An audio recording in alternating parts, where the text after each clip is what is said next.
నిజామాబాద్ జిల్లాలో ఒక ఇన్సిడెంట్ అయితే జరిగింది.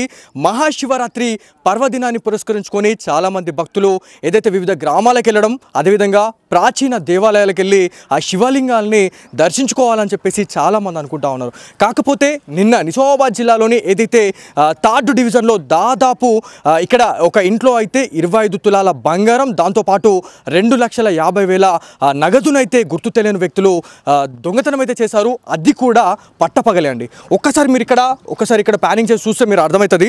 ఇది థర్డ్ డివిజన్కి వస్తుంది, గూపన్పల్లి ఏరియా అని చెప్పుకుంటాము. ఇది ఎట్లా ఉందంటే సిచ్యువేషన్, ఇక్కడ మనకి ప్రధాన రహదారులు ఏవైతే ఉంటాయో ఇక్కడ ప్రతి గ్రామంలో మనం చూసుకుంటే ఎక్కడ అంటే ఎంట్రీ కావచ్చు, ఎగ్జిట్ ప్రతి దగ్గర కూడా సీసీ కెమెరాస్ అనేవి ఉంటాయి. కాకపోతే ఏవైతే ఈ డివిజన్స్ ఏవైతే ఉన్నాయో ఇక్కడ మరి ప్రజాప్రతినిధులు ఎవరైతే కార్పొరేటర్స్ ఎవరైతే ఉంటారో వాళ్ళు మరి ఎందుకు ఇంత సోయి లేకుండా వీళ్ళు ఇట్లా ప్రవర్తిస్తున్నారో అనేది కూడా అర్థమవుతలేదు. ఎందుకంటే ప్రతి దగ్గర కూడా సెక్యూరిటీ అనేది ఉండాలి, సీసీ కెమెరా నిఘా అనేది ఉంటే ఖచ్చితంగా ఎవరైతే ఈ దొంగతనాలు చేసే వాళ్ళు ఎవరైతే ఉన్నారో వాళ్ళని కనిపెట్టే పరిస్థితి ఉంటుంది. కాబట్టి ఇక్కడ సీసీ కెమెరా లేకపోవడమే ఇవాళ ఇక్కడ దొంగతనంకి అయితే ఛాన్స్ వచ్చిందని చెప్పుకోవాలా. దాదాపు ఒక 2 months బ్యాక్ వీళ్ళైతే కట్టుకున్నారు, ఎవరైతే ఇద్దరు దంపతులు ఉన్నారు. సో ఇది ఒక పక్క ప్లాన్ ప్రకారం ఒక రెక్కి నిర్వహించి మరి ఇదంతా కూడా చేసినట్టు తెలుస్తూ ఉంది. అది కూడా పట్టపగలే జరిగింది.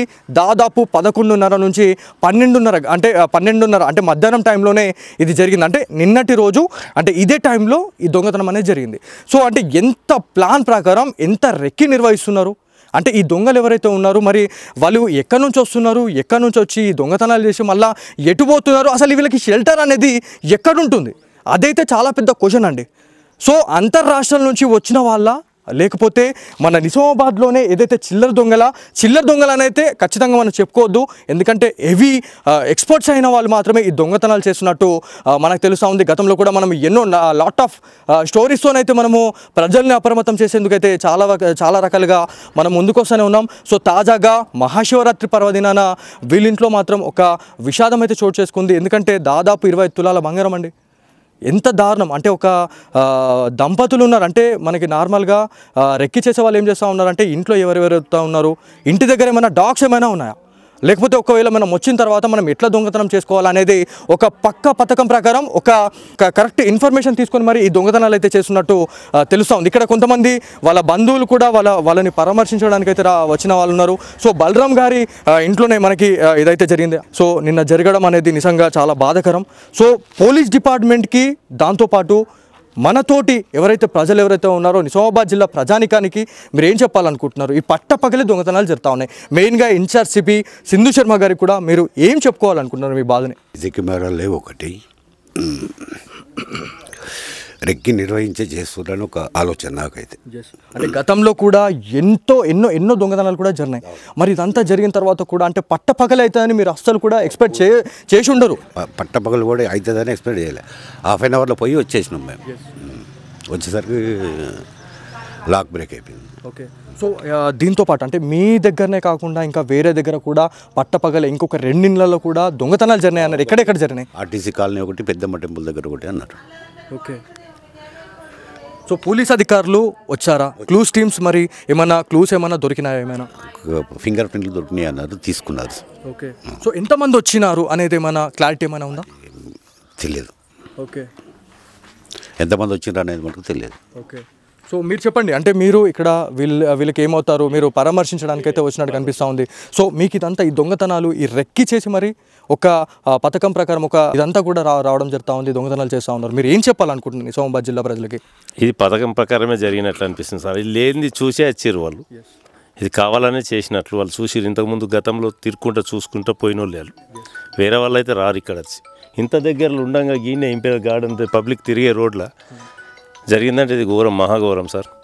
25 తులాల బంగారం, 50 కిలోల వెండి, 3 लाख రూపాయలు అంటే ఏమన్నా జోకా సార్? ఇది ఏమన్నా వాళ్ళు కుప్పకూలిపోయిన పరిస్థితి. ఎందుకంటే ఇలా ఆరుగాలం కష్టపడి మనము రూపాయి ఖర్చు పెట్టకుండా మనం ఇది వాళ్ళ పిల్లల కోసం అని దాచిపెట్టిన తర్వాత ఇట్లా జరగడం అనేది నిజంగా బాధాకరం అని చెప్పుకోవాలా. సో నిజామాబాద్ జిల్లా ప్రజలకు దాంతోపాటు ఇన్ఛార్జ్ సిపి అయినటువంటి సింధు శర్మ గారికి ఈ పెట్రోలింగ్ అనేది ఎట్లా ఉంటుంది నైట్ టైంలో? మీకు చెయ్యాలి, పెట్రోలింగ్ చేస్తే బాగుంటుంది. నైట్ టైంలో చేయాలి, డే టైంలో ఒక్కోసారి తిరగాలి వాళ్ళు. పెట్రోలింగ్ తిరుగుతూనే బాగుంటుంది సార్. ఇది ఇది మొత్తానికి థర్డ్ డివిజన్లో అయితే చాలా వరకు కూడా ఇట్లాంటి ఇన్సిడెంట్లు ఎన్నో జరిగినాయి ఇప్పటికీ. సో ఇది మళ్ళీ ఇవాళ ఇట్లా జరగడం అనేది ఒక్కసారిగా నిజామాబాద్ జిల్లా ప్రజలనైతే ఒక్కసారిగా ఉలిక్కిపాటికైతే గురి చేసిందని చెప్పుకోవాలా.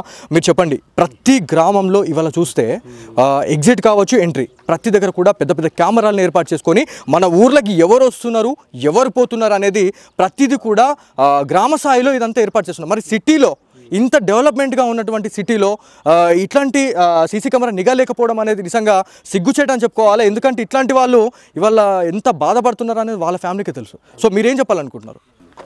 మనకి ఇప్పుడు ఎందుకంటే నిజామాబాద్ సిటీలో ఇప్పుడు ఈ పెట్రోలింగ్ కూడా కరెక్ట్ లేదు. పెట్రోలింగ్ ఇంతకుముందు బాగుండేది. పెట్రోలింగ్ ఈ మధ్య పెట్రోలింగ్ అసలు తక్కువ ఉంది. వాళ్ళు స్టాక్ తక్కువ ఉందా మరి ఎందుకో కానీ పెట్రోలింగ్ ఎక్కువ లేదు. ఆ నిఘా కారణంగానే వీళ్ళు దొంగలు రెచ్చిపోతున్నారు. నిఘా సరిగా ఉంటే వాళ్ళు కొంత భయంగా ఉంటుండే, నిఘా లేకపోయేసరికి వాళ్ళు ఈ విధంగా వ్యవహరిస్తున్నారు వాళ్ళు. సో మ్యాక్సిమం చైన్ స్నాచింగ్ కూడా ఈ 6 నెలల్లో చాలా దాదాపుగా పెరిగిపోయిందని చెప్పుకోవాలా. ఎందుకంటే ఇళ్ళల్లోకి వచ్చి మరి పట్టపగలనే తేడా లేకుండా పట్టపగలు మనకు వీరబ్రహ్మణ్య స్వామి మనకు చరిత్రలో కూడా మనం చెప్పడం జరిగింది. పట్టపగలే దొంగతనాలు జరుగుతాయి, పట్టపగలే ఇట్లాంటి దాడులు జరుగుతాయి, చంపుకొనడం ఇట్లాంటివి జరుగుతాయని చెప్తా ఉన్నారు. ఇలా పట్టపగలు ఇంట్లోకి వచ్చి చొరబడి దొంగతనం చేస్తూ ఉన్నారు. సో ఇదంతా దేనికి దారితీస్తుందని అనుకుంటున్నారు? ఇప్పుడు ఏంటంటే పరిస్థితులు, ఇప్పుడున్నటువంటి యువత వ్యసనాలకు అలవాటు పడి ఆ ఖర్చుల కోసం ఏదైనా చేయగలుగుతున్నారు. వాళ్ళు డ్రగ్స్ అవి అన్నీ వాడుకుంటూ ఈ మద్యానికి బానిసై ఏ చోరీలకైనా కానీ తెగించి పాల్పడుతున్నారు వాళ్ళు. ఈజీ మనీకి అలవాటు పడ్డారని మీరు అనుకుంటున్నారు, అంతేనా? అంతే ఈజీ మనీకి అలవాటు పడి ఇటువంటి దారుణాలకు ఒడిగడుతున్నారు. వాళ్ళు రెక్కి నిర్ణయించి ప్రత్యేకంగా వాళ్ళు మన లోకల్ అని కాదు, వీళ్ళు అంతర్రాష్ట్ర దొంగలు కానీ అనుమానం ఉంది. వాడు ఒక్కడే వచ్చి చేశాడంటే మన అక్కడ వాళ్ళు చేయరు. అది ఈ పట్టపగలాలు రెక్కి నిర్వహించే చేస్తారు వాళ్ళు. సో ఇది మొత్తానికి నిజామాబాద్ జిల్లాలో థర్డ్ డివిజన్లో ఈ ఇన్సిడెంట్ అయితే జరిగింది. బలరాం రియల్ ఎస్టేట్ పని అని చెప్పి చెప్తా ఉన్నారు. దాదాపు 25 తులాల బంగారం, 3 లక్షల పైసలకు అమౌంట్ కూడా పోయింది అని చెప్పేసి వాళ్ళు బాధపడతా ఉన్నారు. సో దాదాపుగా ఇక్కడ మనకి చుట్టుపక్కల చూసుకుంటే కూడా ఇదంతా నిర్మానుష ప్రదేశంలానే ఉంది. చూడండి ఒక్కసారి, వాళ్ళకి ఎంత ఈజీ అయిపోయిందంటే ఎవరైనా వచ్చే వాళ్ళు కావచ్చు.